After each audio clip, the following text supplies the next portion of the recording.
Springtime is bee time, and it's when the honeybees are out looking for pollen and nectar to bring back to their hives to make the wonderful honey that is so good to eat. Now, without bees, we wouldn't have many of the fruits and vegetables that we love to eat. In case you didn't know, a bee is an insect. It has three body parts: the head, the thorax, and the abdomen. Attached to its thorax, there are 6 legs. And attached to that thorax are also 4 wings. And so a lot of times the thing people think about most when they think about bees is they think about the stinger. But remember that bees don't want to sting you. They really only sting if they think that their hive is in danger or if the bee itself feels like it is in danger as well. And so when I see a bee or bees flying around me, I usually like to stand very still. And eventually that bee is going to find out I'm not a flower and he's going to buzz onto something that he can eat. So today we're going to learn a little bit more about the bees. And we're going to be reading a funny, silly little book called Give Bees a Chance. It was written by Bethany Barton, and she also did the pictures. Now, I know some of you have checked out and read I'm Trying to Love Spiders. That's the same author. Now, spiders aren't insects because I said insects had how many legs? 6, right? Spiders have 8. Spiders are a different kind of creature called an arachnid, but we won't get into that right now because today we're going to give bees a chance.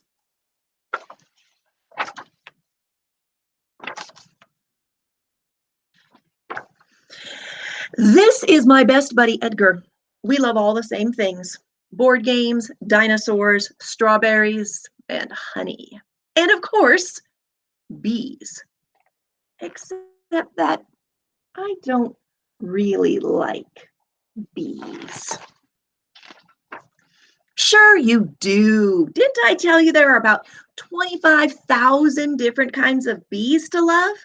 There's woodcarder bees and hornface bees and cellophane bees and blueberry bees and squash bees and of course the common bumblebee. There are over 25,000 different types of bees. Then I told you all about the 3 types of honeybees. There are 3 types.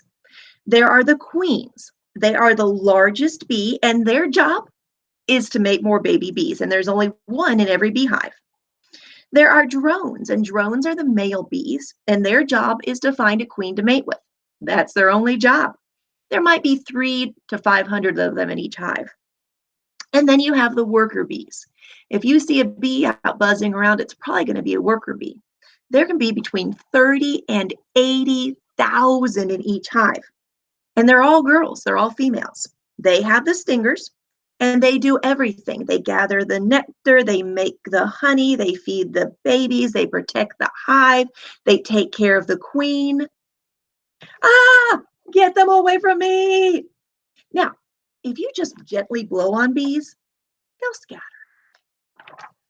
Whew, thanks. Like I was saying, I don't like bees. But why? Mostly because of their stingers, the attached venom sacs, which cause painful bee stings. That part you told me last week. So venom is the poison that hurts when you get stung by a bee. Oh, poor Edgar. Last Sunday, he was stung by a bee. It can happen. But that was just one bee. Couldn't you still give bees a chance? Maybe I just need to remind you about how weird and cool a honeybee's anatomy is. That's their body. They have 5 eyes, 3 tiny simple ones and 2 large compound ones. Take a look. So they have big eyes. They have 2 stomachs. You only have 1. The 2 stomachs, there's a honey stomach or a cropped that turns the nectar into honey, and a bee stomach for digesting nectar. They have 4 wings. They lock together for flying and then come apart and are stored on the bee's back. And they have 6 legs, complete with a pollen basket area that can store a million grains of pollen. And pollen is what the flowers produce so that the bees spread it and they can create more flowers. And those flowers are oftentimes what turn into the delicious fruits and vegetables that we eat. Now, a bee does have the three parts, and they just talked about our wings, but also on the back, you'll notice how wide and thick the bee's legs are. They actually stick the pollen to those legs and create big balls of pollen on their legs that they take back to the hive. Let me show you the picture one more time. And of course, the stinger, which the bee doesn't want to use because when the bee stings you, the bee dies. Maybe you just need some time to get to know them. How about millions of years? You know, bees live with dinosaurs. They found bee fossils from millions of years ago. And even the ancient Egyptians kept bees. In fact, honey from bees was found in Egyptian tombs, and you could still eat it. Did you know honey never goes bad? And it was still edible. That's right, you could still eat it. Perfect. Maybe you just need some honey. Bees make honey. Why are you telling me all this stuff? So you'll give bees a chance. Once you learn how great they are, you are bound to fall in love with them. Check out how honey is made. And I'm going to read you this. I'll show you the pictures.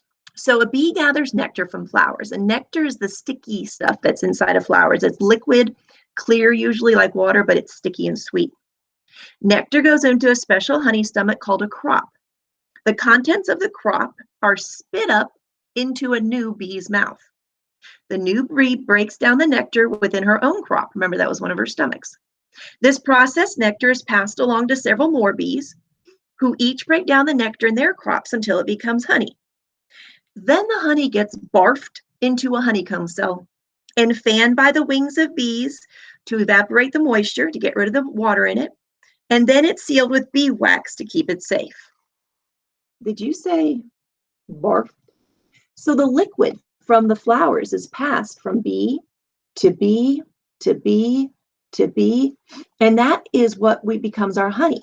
And once the honey is at the right consistency, that means it's the right amount of sticky, it's barfed into the little honeycomb cells, and it's covered up and protected, and that becomes our honey.